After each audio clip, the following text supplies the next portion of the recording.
Hello my dear Chennai Express viewers, எல்லாருக்கும் வணக்கம். நான் தான் உங்கள் ஸ்மார்ட் சதீஷ். நம்ம இன்னைக்கு ரிவ்யூ எக்ஸ்பிரஸ்ல பார்க்க போற படம் என்னன்னு பார்த்தீங்கன்னா பேட்ட. இந்த படத்தோட விமர்சனத்துக்கு போறதுக்கு முன்னாடி ஒரு சின்ன ஒரு விஷயத்தை மட்டும் சொல்லிடுறேன். அது என்னன்னு பார்த்தீங்கன்னா, நம்ம 80s கிட்ஸாக இருந்தாலும் சரி, 90s கிட்ஸாக இருந்தாலும் சரி, ஏன் இதுக்கப்புறம் வர 2000 மேலே வர எந்த கிட்ஸாக இருந்தாலும் சரி, இவர் தான் super star, only one super star அப்படின்ற ஒரு பட்டம் இவரை தவிர வேறு யாருக்கும் கொடுக்க முடியாதுன்றத இந்த ரிவ்யூவில் ஆணித்தனமாக சொல்லிக்கிறோம். எதுக்கு சொல்கிறேன்றத இந்த படத்தை நீங்கள் பார்த்துட்டீங்கன்னா கண்டிப்பாக புரியும். படத்துடைய கதை என்னன்னு பார்த்தீங்கன்னா, நம்ம ரஜினி ஹாஸ்டல் வார்டனாக வராரு. அது என்ன மாதிரியான ஹாஸ்டல் பார்த்தீங்கன்னா, ரேகிங் பண்ணுறதுலேயே செகண்ட் பிளேஸில் இருக்கிற ஹாஸ்டல் சொல்லலாம். அதாவது ஃபர்ஸ்ட் பிளேஸுக்கு முன்னேற துடிக்கிற ஒரு ஹாஸ்டல் சொல்லலாம். அந்த ஹாஸ்டலுக்கு நம்ம ரஜினி ஹாஸ்டல் வார்டனாக வராரு.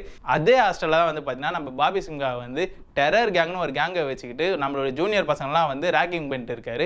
வந்த முதல் நாள்லேயே நம்ம ரஜினி பார்த்தீங்கன்னா அவரை அடக்கி வச்சுட்டு இவரோட கையை மேலே ஓங்கி நிற்கிற அளவுக்கு பண்ணிட்டாரு.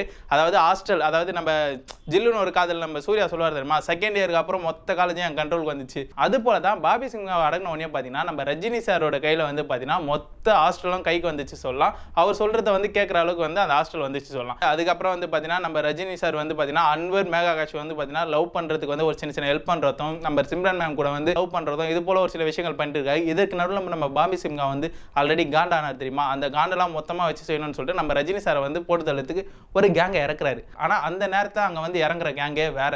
அந்த கேங் பார்த்தீங்கன்னா அன்வரை போட்டு தள்ளணும்னு பார்க்குது. எதுக்கு அன்வரை போட்டு தள்ள பார்க்குது, ரஜினி எதுக்கு அந்த ஹாஸ்டலுக்கு வாடனா வந்தார், இது போல் அழகான சுவாரஸ்யமான விஷயங்கள் அழகாக கலந்து கட்டி கொடுக்க வந்திருக்க படம் தான் இந்த பேட்டை.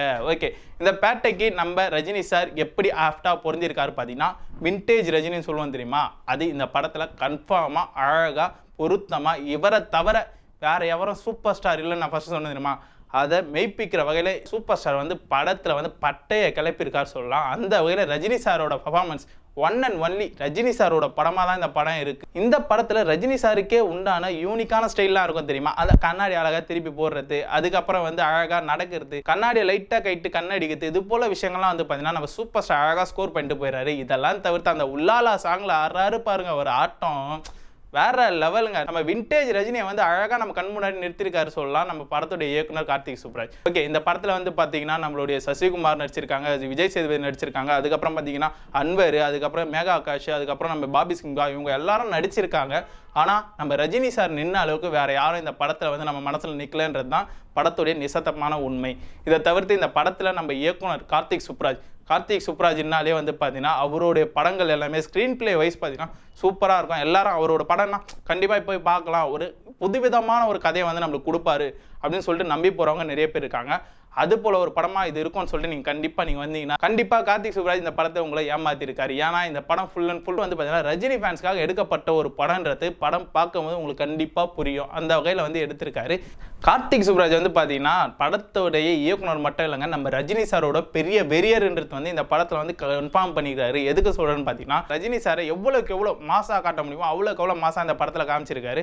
இதெல்லாம் தவிர்த்து இந்த படத்தில் இன்னொரு விஷயமும் பண்ணியிருக்காரு. என்னன்னு பார்த்தீங்கன்னா, ரஜினியை ரொம்ப அழகான ஒரு அரசியல் வசனமாக பேச வச்சிருக்காரு. அது என்ன வசனம்னு பார்த்தீங்கன்னா, இது வரைக்கும் நம்ம பயந்தது போதும், இது பாயிர நேரம்னு சொல்லிட்டு ஒரு வசனம் பேசியிருப்பாரு. அது எதர்ச்சியாக வச்சார், அது அவருக்கு தான் தெரியும். இந்த படத்தை பொறுத்த வரைக்கும் மியூசிக்கை பற்றி சொல்லணும்னா, நம்ம அனிருத் பார்த்தீங்கன்னா அந்த உள்ளாலா சாங், எஸ்பெஷலி என்ன பொறுத்த வரைக்கும் அந்த உள்ளாலா சாங் மியூசிக் பார்த்தீங்கன்னா வேற லெவலில் இருக்கு. அந்த பாடல் விதமும் பார்த்தீங்கன்னா வேற லெவலில் இருக்குன்னு சொல்லலாம். அதுக்கப்புறம் இந்த படத்துடைய ஒளிப்பதிவு திருவம் பார்த்தீங்கன்னா இந்த படத்துக்கு அழகான ஒரு கலர் டோனை கொடுத்துருக்காரு சொல்லலாம். ஓகே, இந்த படத்துக்கு ப்ளஸ் என்ன மைனஸ் என்ன? இந்த படத்துக்கு ப்ளஸ் என்னன்னு பார்த்தீங்கன்னா, ரஜினி சாரை தவிர இந்த படத்துக்கு யாரும் ப்ளஸ்ஸே இல்லைன்னு சொல்லலாம். அந்த வகையில் பார்த்தீங்கன்னா நம்ம ரஜினி சார் நம்ம மனசில் இந்த படத்தில் நிறைஞ்சு இருக்காரு சொல்லலாம். ஓகே, இந்த படத்துக்கு மைனஸ் என்ன? விஜய் சேதுபதி முதற்கொண்டு யாரையும் ரொம்ப அழகாக யூஸ் பண்ணல. கடைசியில் ஒரு கிளைமேக்ஸ் ட்விஸ்ட் வச்சிருக்காங்க விஜய் சேதுபதி வச்சு. அந்த ட்விஸ்ட்டை கூட பார்த்தீங்கன்னா வேற விதமாக யூஸ் பண்ணியிருந்தா அதுவும் ரொம்ப அழகாக இருந்திருக்கும் சொல்லலாம்.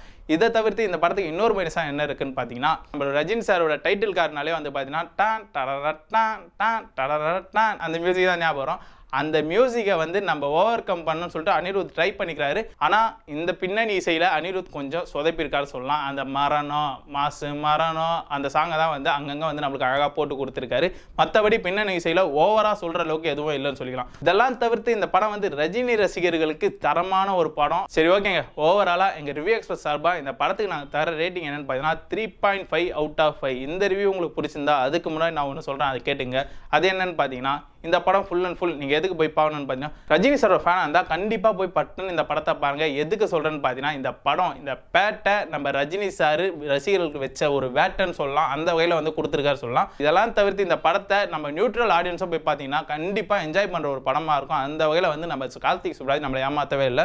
இன்னொரு காரணம், இந்த படத்தை நீங்கள் எதுக்கு போய் பார்க்கணும்னு பார்த்தீங்கன்னா ஒரு 6-7 ஃபிலிமாக வந்து பார்த்தீங்கன்னா நம்ம ரஜினி சார் வந்து பார்த்தீங்கன்னா கிளாஸாகவே நடிச்சிருக்காரு. இது வந்து பார்த்தீங்கன்னா ஃபுல் அண்ட் ஃபுல் மாஸ் ரஜினிக்கான ஸ்கோப் உள்ள ஒரு படம் சொல்லலாம். அதனால நீங்கள் போய் இந்த படத்தை கண்டிப்பாக தேட்டரில் என்ஜாய் பண்ணுற அளவுக்கு இருக்கும்னு சொல்லலாம். ஓகே, இந்த ரிவ்யூ உங்களுக்கு பிடிச்சிருந்தா லைக் பண்ணுங்க, ஷேர் பண்ணுங்க, கமெண்ட் பண்ணுங்க, மறக்காம எங்கள் சேனலை சப்ஸ்கிரைப் பண்ணிட்டு பக்கத்தில் பெல் பட்டனை கிளிக் பண்ணிருங்க. நான் உங்களை அடுத்த ரிவ்யூவில் சந்திக்கிறேன். பை.